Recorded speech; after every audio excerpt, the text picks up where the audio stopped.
In today's video, we're going to be taking a look at Thomas Nelson's genuine leather edition of the NET Bible, the Full Notes edition. This is the book on the top of the stack. I have it here with a hardback cloth overboard gray cloth edition from a few years ago in the same format.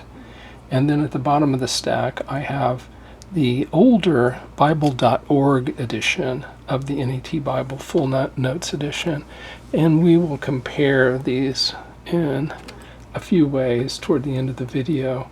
They're comparable in size. Of course, you would expect these two to be, but the older edition is also very similar in height and thickness. The box is a clamshell box.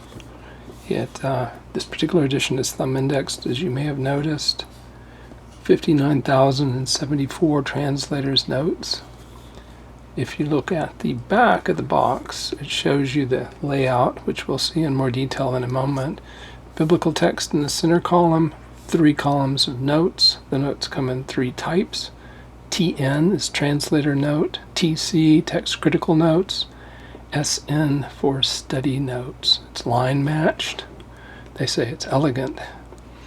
And it's a 9-point single column scripture text with 7-point notes. I will take a look at that. Smyth sewn binding lies flat. So cost in the United States, $155. This particular edition is printed in South Korea. The hardback that I showed you, if I recall correctly, was printed in China. Book dimensions: 9 9/16 inches tall, 6 11/16 inches wide, 1.98 inches thick here at the spine. As we saw, text is in one single text column. It is 81 millimeters wide, so that dimension is 81 millimeters. I count about 60 characters per line on a line with few capital letters and where the letters are closely spaced. That wouldn't be true in the poetry sections, but here. And there are as many as 51 lines per column. The page dimensions are 234 millimeters by 155 millimeters, or in English units, 9.21 inches by 6.1 inches. Margins are fairly regular and thin. At the top, it's 12 to 14. The inner margin is narrow here. It can be as much as 12 millimeters. 12 millimeters is a little under half an inch. The outer margin here is 9 to 11 millimeters, and at the bottom, 7 to 9. I measure from the bottom of a descender to the edge of the page. Book titles as well as page contents are at the outside top of the page. Page numbers are at the center top. Chapter numbers are indicated by a large numeral. It spans about 2 lines of text. Here we are at Matthew chapter 9. So Matthew is the book. Page contents, chapters 8 and 9. 9 begins there. You can see that there are no headings at the top of the page. You may also notice that there are no separate cross-references. All the cross-references are in the various notes on the sides of the page. The books of the Bible begin on fresh pages. So here we are at 2 John. It begins on its own page. 3 John.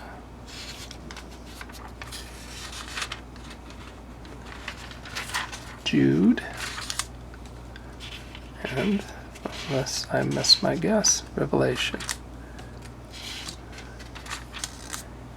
You may also have noticed that there are no book introductions. In the NET Bible, words added by the translators for clarity that don't map to words in the original languages are not in any special sort of type. In the King James Version, for instance, they're in italic font typically, but here there is no special font used. Pronouns for deity are generally not capitalized here. In fact, I know of no instances where they are, other than if they appear at the beginning of a sentence. And the words of Christ, as you see, are in black ink. Also, the text is not self-pronouncing, so if we look here at Nazareth, there's nothing there in terms of a symbol above, say, a vowel that tells us how to pronounce that vowel.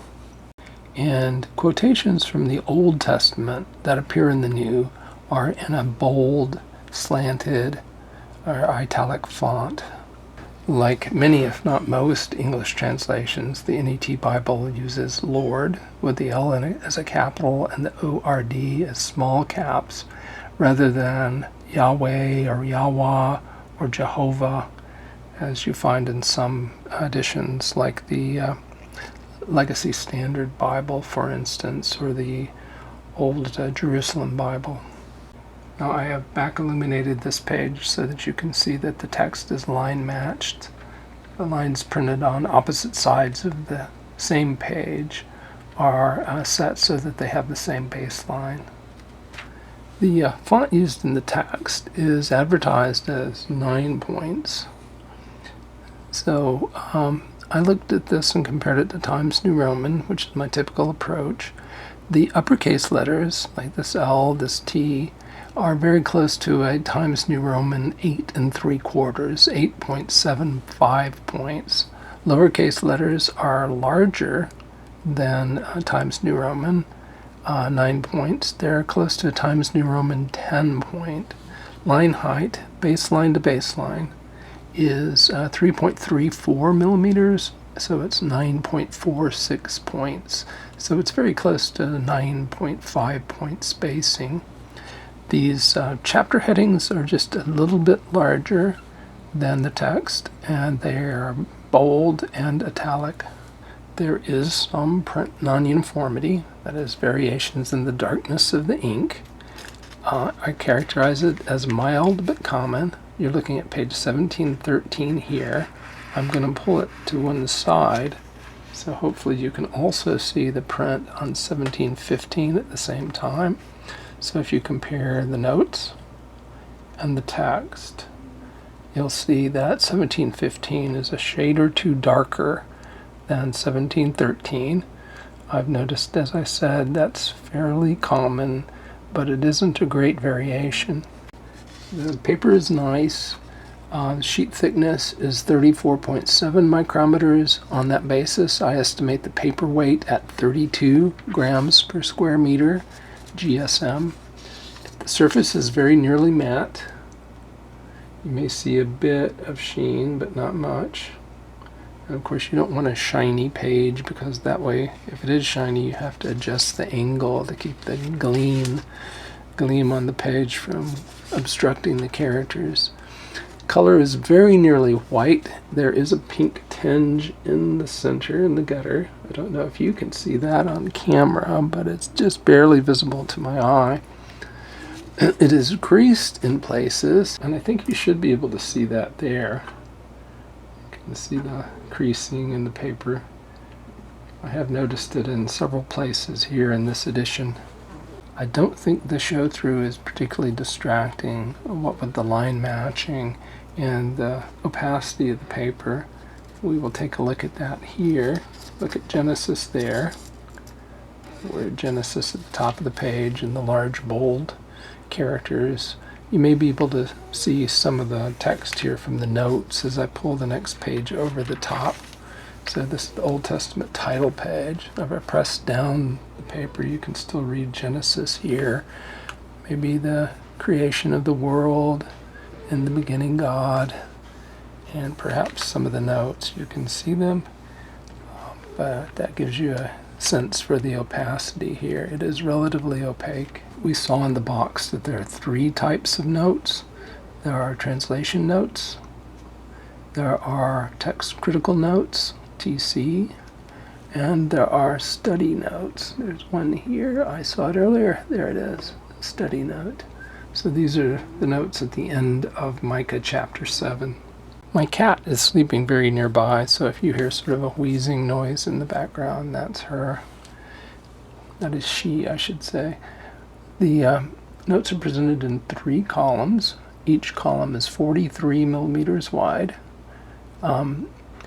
about 23 millimeters wide here if they're presented along the edges of the page.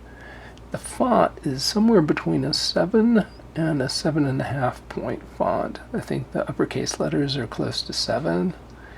The T, the L, lowercase letters here are close to 7.5 points. In the back of the book we have bonus material, NET Bible Principles of Translation, a little essay here. I think it's about 2 pages long. And abbreviations for biblical books and non-biblical literature. So as you're reading the notes, the extensive notes, 59,000-ish notes here, these abbreviations will come in handy.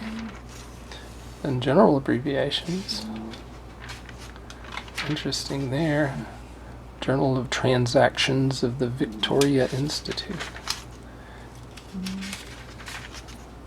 It's a very scholarly work. Documented their cited works here in the next several pages.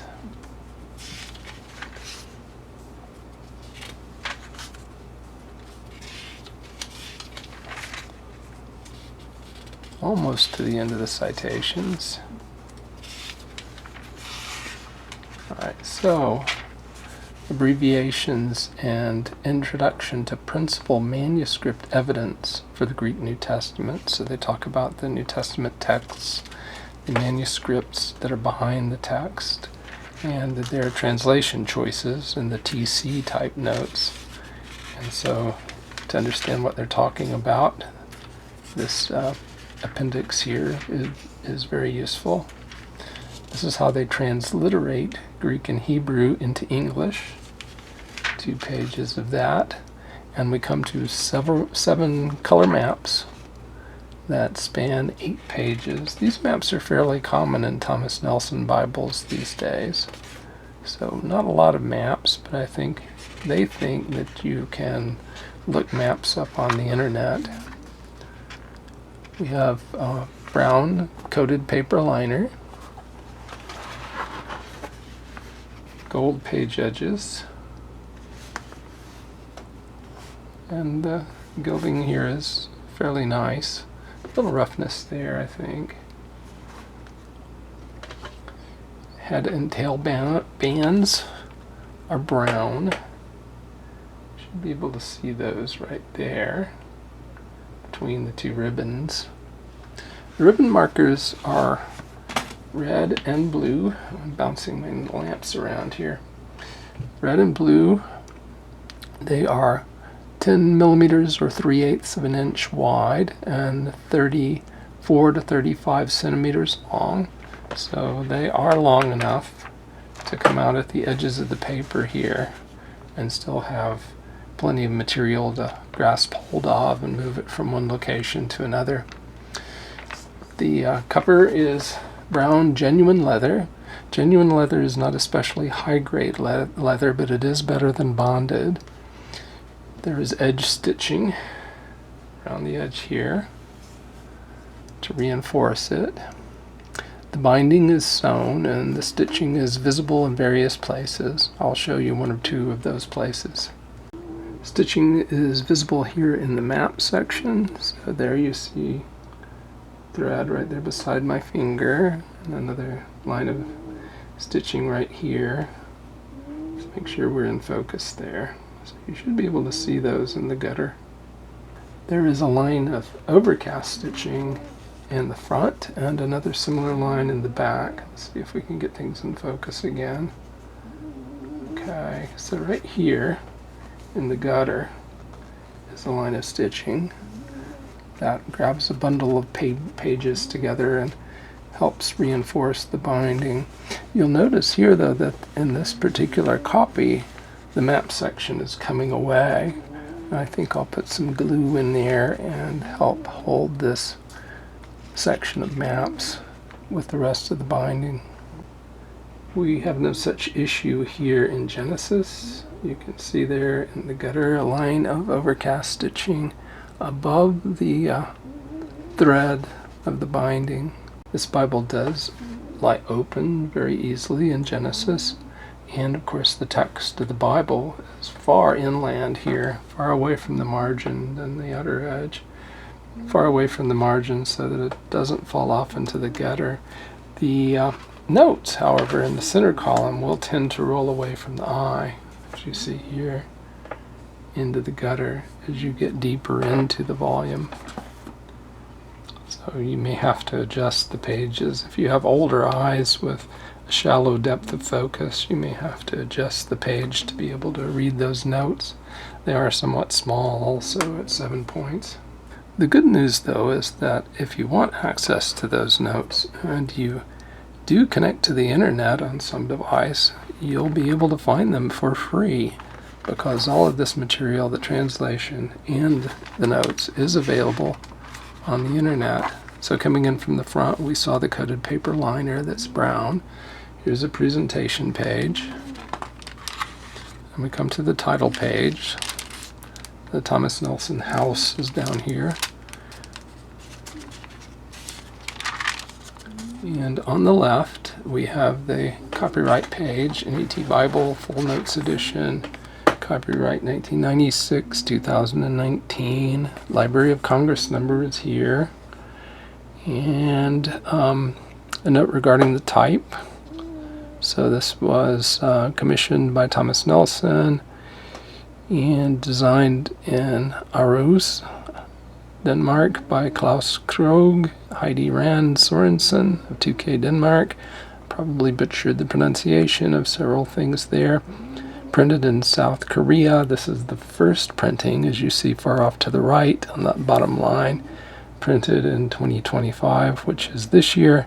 We're in the final month of 2025, which is hard to believe. On the right-hand page, we then have the contents page. Starts with a note from the NET Bible team to the reader, an introduction to the New English Translation, which is what NET stands for, the features, and the table of contents. And then we've seen the material at the back listed in the lower right-hand corner. So from the NET team to the reader, features. So this helps in how to understand what they mean in the notes, about the presentation and the design, textual basis of their translation, Greek text behind the NET Bible New Testament. An eclectic text was followed, differing in several hundred places from the standard critical text as represented by NA 28th, Nestle Aland 28th edition. It's somewhat unusual to see the translation team mentioned, given credit in the volume itself, but the NET Bible does so. And I think on a large enough screen you should be able to see those names off to the right and to the left on this page. See, we start with Harold W. Honer in the upper left here, so I may have to adjust the camera just a bit so you can see that. There we go. Hope you don't get seasick. I'm holding it with my arm. And then we come to the Old Testament title page, which we've seen already when we did our opacity test, and to Genesis. At this point in the video, I'd like to talk about the translation's characteristics, and we'll begin with my translation continuum chart, which talks about the literalness of the translation. I've only looked at the New Testament here, and I chose 200 verses at random, and then I, for each verse, counted liberties, and you can see examples of liberties there on the chart. The NET Bible, when I take this approach, is not as literal as some translations like the American Standard Version, Legacy Standard Bible, the New American Standard Family, the New King James Version, but it's far more literal than, say, the Jerusalem Bible, the New English Bible, or the New Living Translation. For the Old Testament, I've looked at a number of translations, and counted departures from the Masoretic text. I've looked at 100 different Old Testament readings with known variants here. Maximum score would be 100 points. And you see the NETS, not to be confused with the NET. The NETS, the New English Translation of the Septuagint, is far to the right on the chart. The NET, the one we're looking at today, scores the same as the English Heritage Version, EHV. It's a little bit to the left of the English Standard Version, so it follows the Masoretic text more closely than the English Standard Version does, but not as closely as, say, the American Standard Version, the Revised Version, or the King James Version, which are off to the left. For the New Testament textual basis, I looked at 4 Greek New Testaments, the Nestle-Aland 28th edition, which the NET editors say they followed largely, the Robinson-Pierpont majority text, the recent Tyndale House Greek New Testament, and the Westcott and Hort New Testament from the 19th century.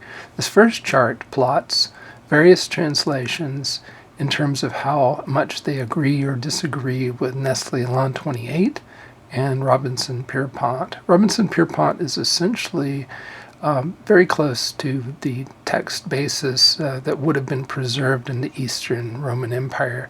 So you see EOB, low and to the right there. That's the Eastern Orthodox Bible. The English majority text version is over there to the right too, along with the King James, New King James, and the Modern English Version. NET is about 40% on the x-axis and about 75% on the y-axis. So you should see it in red to the left and sort of a little bit higher than the center of the chart. This scatter plot is the most interesting one, in my opinion, of the 4. It shows Robinson-Pierpont on the x-axis and Westcott and Hort on the y. So again, you see the Eastern Orthodox Bible off to the right. So this is the Byzantine text type. They have low agreement, those that are low and to the right, with Westcott and Hort. But most modern translations have relatively high Westcott and Hort agreement, and they cluster high and on the left. The NET Bible, you should be able to find it there. It's I've highlighted it in a red again. It's kind of to the right of the cluster and towards the bottom. Same thing going on here. We have Nestle-Aland 28th edition on the y-axis, the vertical axis. So translations that agree to a large extent with Nestle-Aland 28th edition have high scores there, and those that agree with the Tyndale House Greek New Testament frequently have high scores to the right. So the Revised Version, the RV, low and to the right, scores the highest with the Tyndale House Greek New Testament. The New American Bible scores highest with the Nestle-Aland 28th edition. And the NET Bible, if you see 75 there on the y-axis, move your eyes to the right, and the NET should appear there in red. NET2 for NET second edition. And the last scatter plot has the Nestle-Aland 28th edition on the vertical axis, Westcott and Hort on the horizontal axis. NET is high, around 75%, and around 55% Westcott and Hort agreement. Now, before I do a font comparison, I want to mention this Bible again. This is the older printed edition of the New English Translation, and I want to show you the difference in format. I have a video on this Bible. I think it's a 2-part video where I spend a lot of time looking at the notes. So in this video we're doing today, I don't intend to spend that much time talking about the notes, but I just wanted to show you the font. Harder to read here, a lot more show through because it is not line matched, or if it is, it isn't line matched very well. I don't think the paper is quite as opaque. And so you had 2 text columns rather than 1, and you had 2 note columns rather than 3 in our current edition. So here's a close-up look at the font here in the Thomas Nelson Comfort Print edition of the NET Bible Full Notes edition. And now we're going to look at the font in the former edition. So I'll try to bring it very close. And you can see quite a lot more show through on the left, a larger, darker font on the right. Now I'll let you look at the difference in the fonts and the footnotes if I can possibly do that. We're looking now at that note capital D, which in the old edition was Q, lowercase q. You should be able to see difference there in the fonts in the note. The notes in the older edition seem to be a comparable or slightly larger size font, but again, more difficult to read. I'll draw it a bit farther to the right, attempt to bring it into camera. One of the things that the older edition had that the newer one doesn't is this set of photographic maps of the Holy Land, which I think is very nice. It is a shame we gave that up.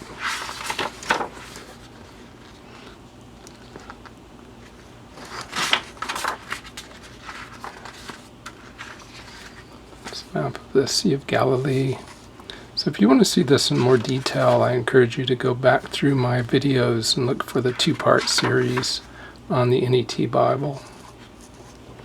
I also mentioned at the beginning of the Bible that we would look at this, the cloth over board edition from a few years ago. And my memory was correct. It was printed in China. This is a 2019 printing, as you can see there above my thumb. 2019 first edition, printed in China. And I will say that I think the print quality is slightly better in the Chinese edition from a few years ago, but it is ever so slightly better. And otherwise they're very, very, very similar. No real advantage of one over the other. Since I have already talked at length in another video about the notes, we'll just give you a taste for them here. First we'll look at the translation of Deuteronomy 32:8 and 9, when the Most High gave the nations their inheritance, when he divided up humankind. He set the boundaries of the peoples according to the number of the heavenly assembly. For the Lord's allotment is his people, Jacob is his special possession. The note on Most High is this one, E. The Hebrew term Elyon is an abbreviated form of the divine name, El Elyon, frequently translated God Most High, or something similar. This full name occurs only in Genesis 14. Here it is clear that Elyon has to do with the nations in general, whereas in Deuteronomy 32:9, by contrast, Yahweh relates specifically to Israel. The title depicts God as the sovereign ruler of the world, who is enthroned high above his dominion.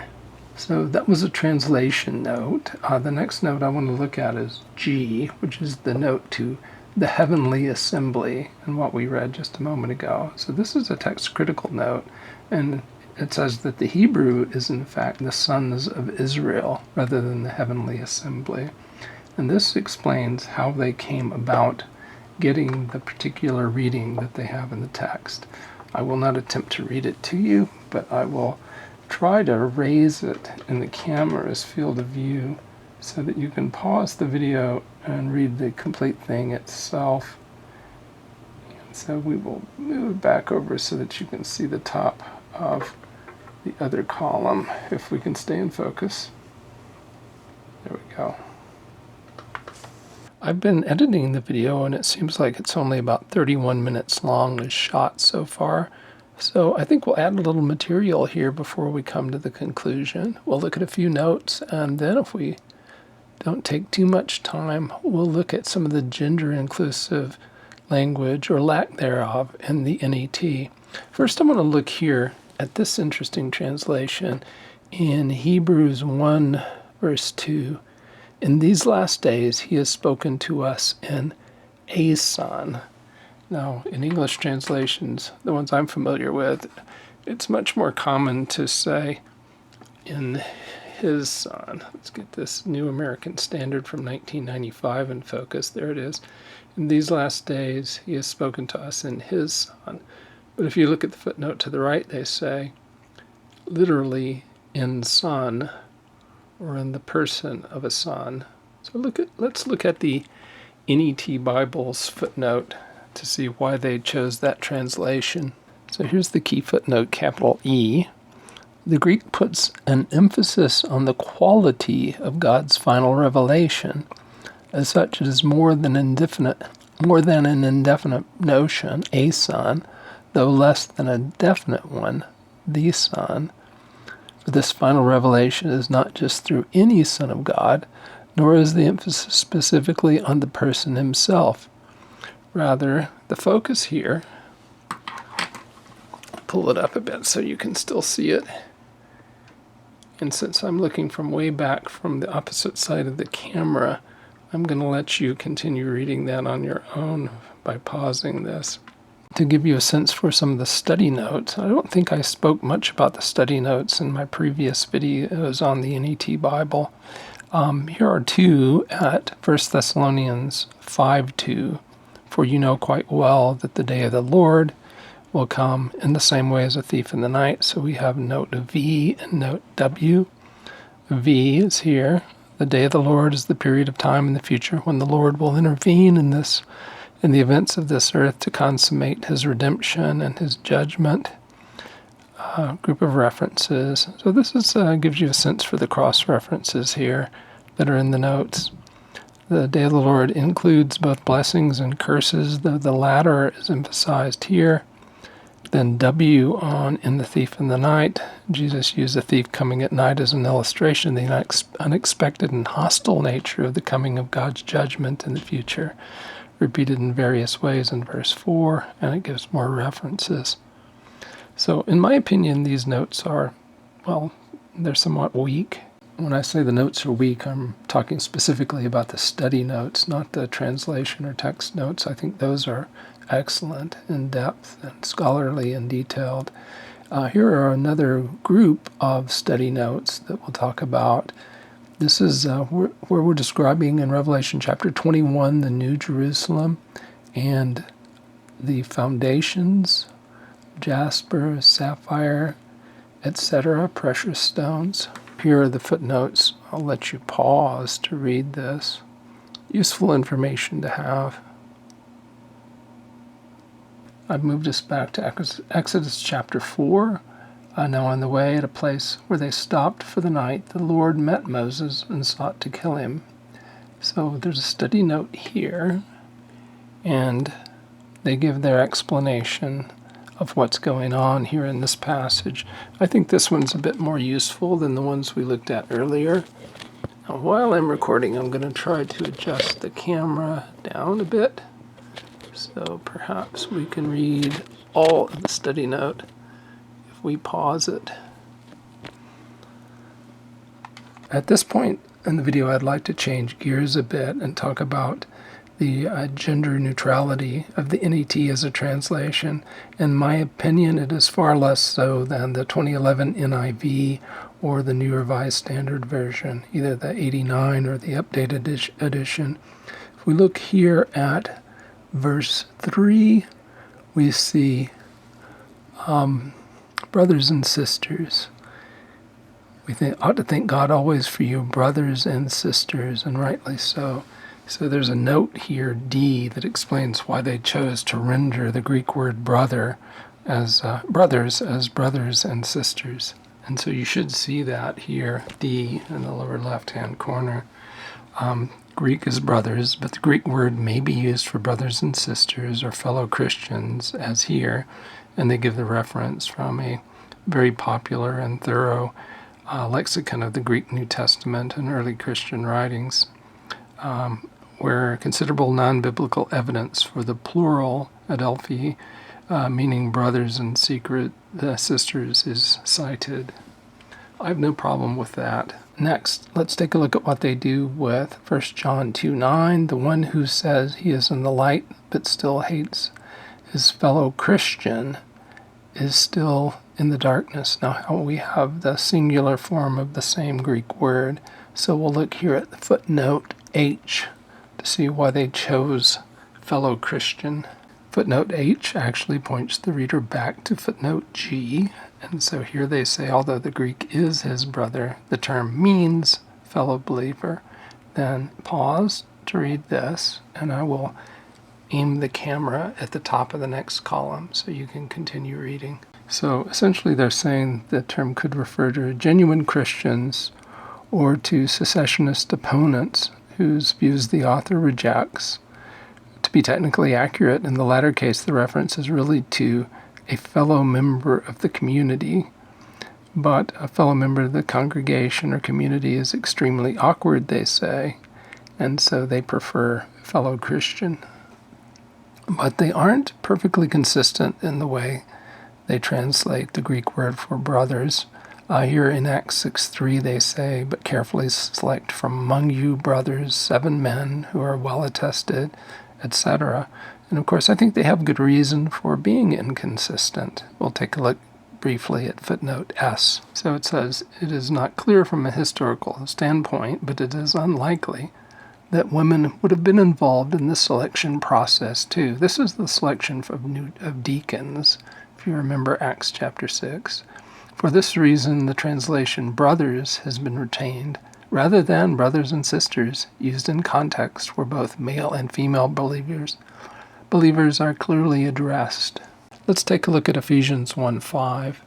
In the 1977 New American Standard, that reads, He predestined us to adoption as sons through Jesus Christ to himself according to the kind intention of his will.